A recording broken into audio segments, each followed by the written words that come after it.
Hi, welcome to One Eye on the Page. I am Scott. It is another vlog week. I finished 4 books this week, which kind of tends to be the trend I'm going on right now. So let's go ahead and get into it.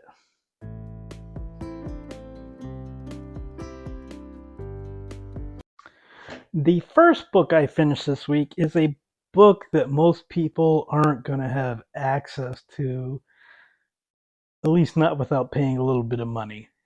It is Silver Bullet by Stephen King. Silver Bullet contains the novella Cycle of the Werewolf and the screenplay for the movie Silver Bullet that Stephen King wrote. This was published in 1985. It has gone out of print since then. I got a hold of this book because I am doing a ranking of all of Stephen King's books. I wanted everything that had been published mass market wise, what this had been, even though it has gone out of print. I will say Cycle of the Werewolf is not one of my favorite Stephen King stories, not one of my favorite novellas. It was an idea that came originally in the idea of creating a calendar as a story, and it kind of moved in different directions to Cycle of the Werewolf. But I do think that the novella itself is kind of sparse. It doesn't really get into something that King's really good at, which is, characters. The characters are, for the most part, just kind of broadly drawn. It's a decent enough story. It's not bad, but it's there. Uh, I haven't seen the movie Silver Bullet in a long time, probably since the 80s. It had Corey Haim in it and Gary Busey as his uncle, and I know there was somebody else. Oh, okay, Everett McGill. I believe he's like a longtime character actor. But I remember the movie being good. I did read the screenplay. The screenplay is decent, but it seems like the type of movie, and I don't think that King would look at this as being anything bad, but it seems the type of movie that would be something you see as a second feature in a drive-in theater. It was good for what it was. I do think there was a little bit of expansion on the characters over what was in the novella.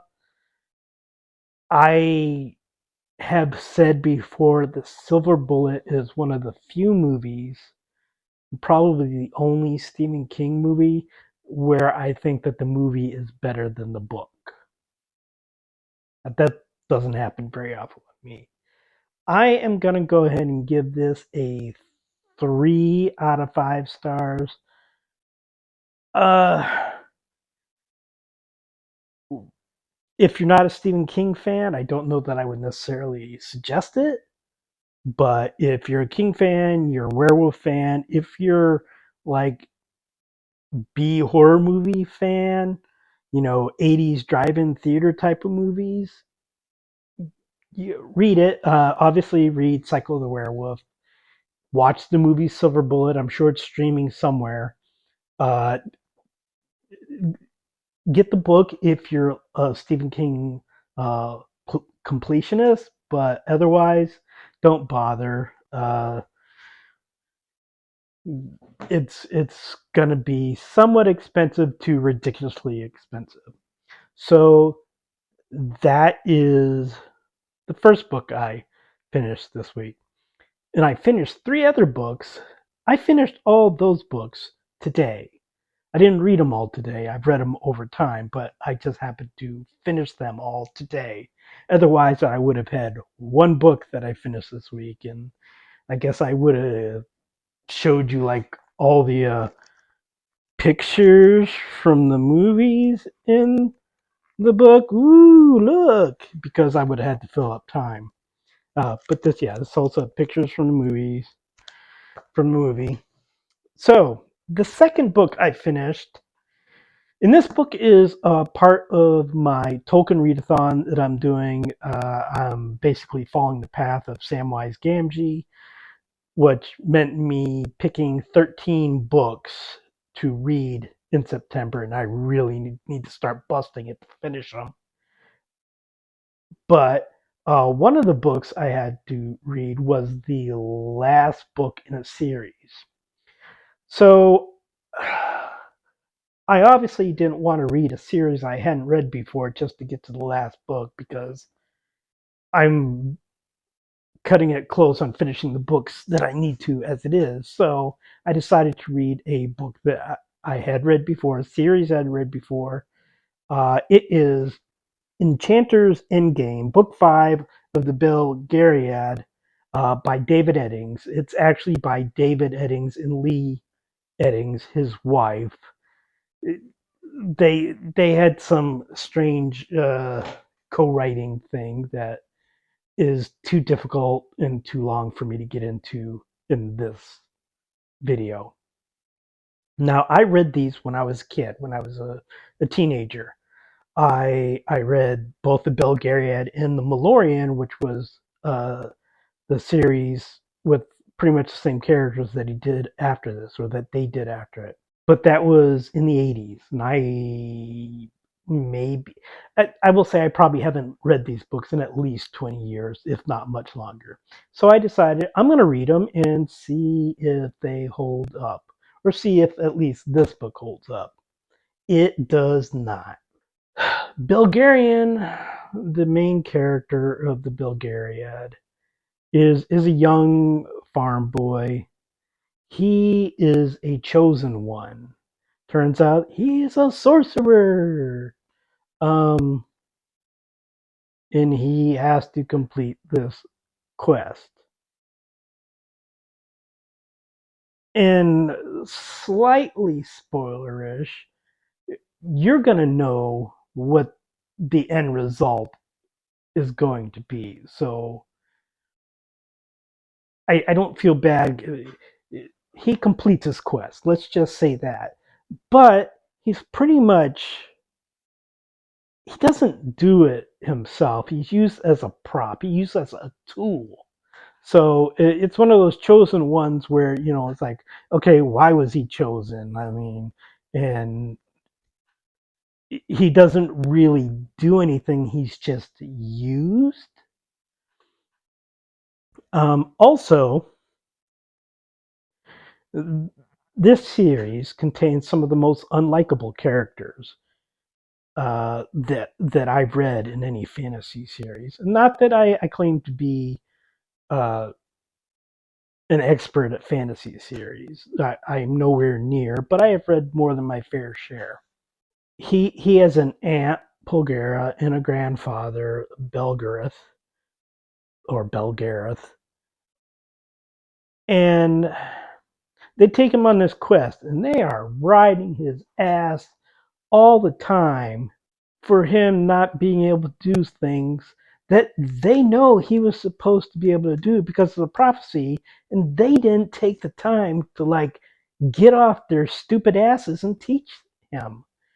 Polgara is the most unlikable female heroine that I have read. I detest her. I'll be quite honest.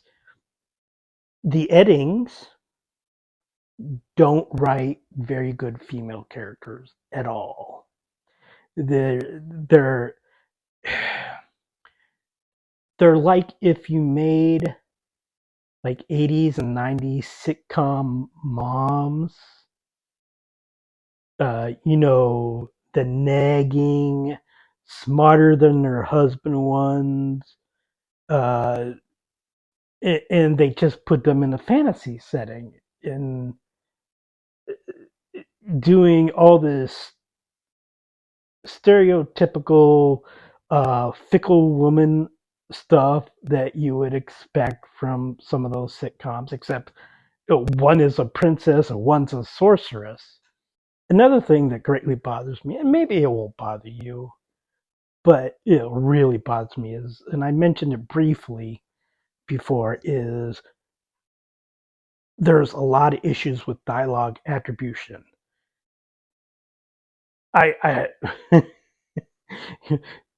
being able to say he said or she said or he asked, she asked, that's a rarity in this book. It's always echoed or responded or requested. My favorite one,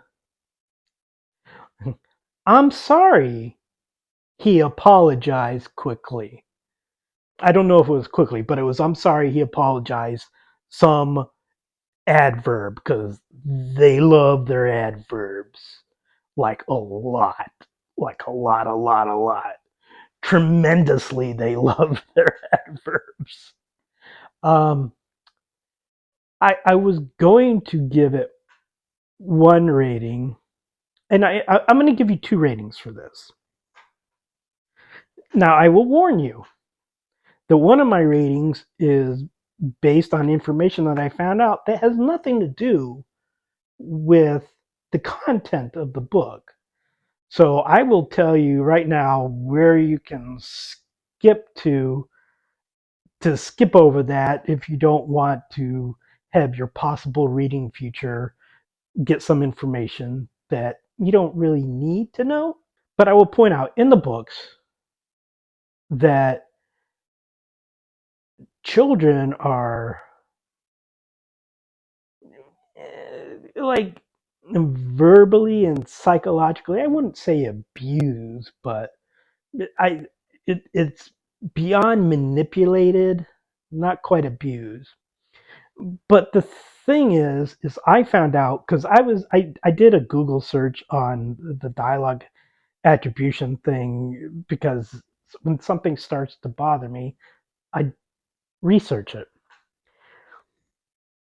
But I found out that the Eddings had, I believe, adopted children, and then they went to jail for a year for abusing those children. Apparently, uh, basically locking them up in the basement, kind of thing. I will look it up again just to verify it, but they were jailed for abusing their children. Children were taken away.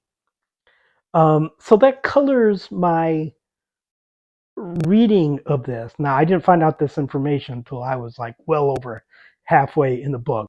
I have read the book before, but I was going to give this a 2 star. So for the book itself, 2 star. For my overall experience, 1.5 stars. I suppose by the time we get to the end of year thing, I will have gotten one score for this, but right now I can't really pick there. So 1.5. Let us move on. Now we will get the people who didn't want to know that stuff can come back. The next book I read is by another person, not overly fond of children, but it is Unfinished Portrait by Agatha Christie. It starts out interesting, also starts out quite similar to a much better Agatha Christie story, The Man from the Sea or The Man at Sea, something like that. It was a Harley Quinn, Mr. Satterthwaite story. Uh, in this book, a man, painter, I forget his name because he doesn't really play a big part in it. He's basically telling us the story of the woman who he heard the story from. Move along, Wash. Thank you. Uh, but he discovers a woman who's possibly going to do some self harm thing. And he basically stays up all night and gets her story from her. And that's it. That's the book. She's possibly going to do something. We get her story that she tells to him. I will say I can't really ruin the end of the book for you because what she does is left kind of open ended. So, but it basically tells the story of her life. And like Giant Spread, the previous Agatha Christie, writing as Mary Westmacott book, it spends a lot of time talking about Celia, the woman's childhood, like from being a toddler, or whatever, until like 18. That takes over 200 pages. The book's like 370 pages or something. So, and remember, this is all about getting her to that place where she may be doing something. Uh, and it's not a very interesting tale. Uh, the woman marries unwisely. The woman, being in an Agatha Christie book, has a creepy child. Not creepy in like other Agatha Christie books where maybe the kid kills somebody, but just not a very cold child. Let's put it that way. And the story overall is just boring. It's boring and it's too familiar compared to other Christie stories. So I am going to give that one, I'm going to give that one a 2-star also. It's another 2-star. So the last book I finished this week was The Connecticut Yankee in King Arthur's Court by Mark Twain. A book I have not read before. I mainly listened to it on audiobook by Nick Offerman, and I finished it up pretty much on Kindle, or I wouldn't have finished it today. It is okay. Well, I will let you know. As I said, I haven't read it before. I haven't read too much Twain. I've read, Tom Sawyer, Huckleberry Finn, Life on the Mississippi, a couple of short stories, but I don't think really much else. So I thought that I kind of knew what this was about, but I kind of mixed it up with The Prince and the Pauper. So, I'm reading it and I was like, wait, but there's no kid. And then there is humor in it, but it's much darker than I was expecting. And not in a bad way. I think it was still an interesting uh, story, and I will put when it was published here, but in the 1870s, 1880s, I believe, sometime in the 1880s, kind of talks about peasants in King Arthur's time, and really kind of compares it to slavery uh, during Twain's time. A man from the 19th century basically gets hit in the head and goes back to King Arthur's time. Whether or not this is something that he actually did or not, that's open to your interpretation, or if it was just in his mind. But he goes back, and being a man from the 19th century, he knows a lot more than these people in the 6th century. So he kind of rises up the ranks and is basically a right hand man to King Arthur, which does not make Merlin very happy. And he tries to introduce a bunch of modern, at that time, uh, technology, techniques, ways of thinking into King Arthur's court with a variety of success. Um, and he's also trying to essentially bring democracy to uh, Great Britain in the 6th century. So it's a much darker book than I was expecting. It's a more tragic book than I was expecting. I would say today, before I finished it, before I read however many pages I did to finish it, I it was the equivalent of 3 hours of an audiobook that I finished today. I was probably going to give it a 4.5 stars.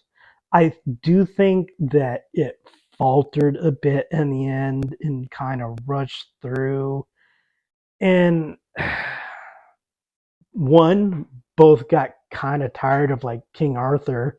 And it was also like, wait a minute, you have King Arthur there, but he's also not doing anything for this period of time in the book. So I don't think that some of the characters were used particularly well. But I'm going to give this a 4 star. I thought it was a very good read.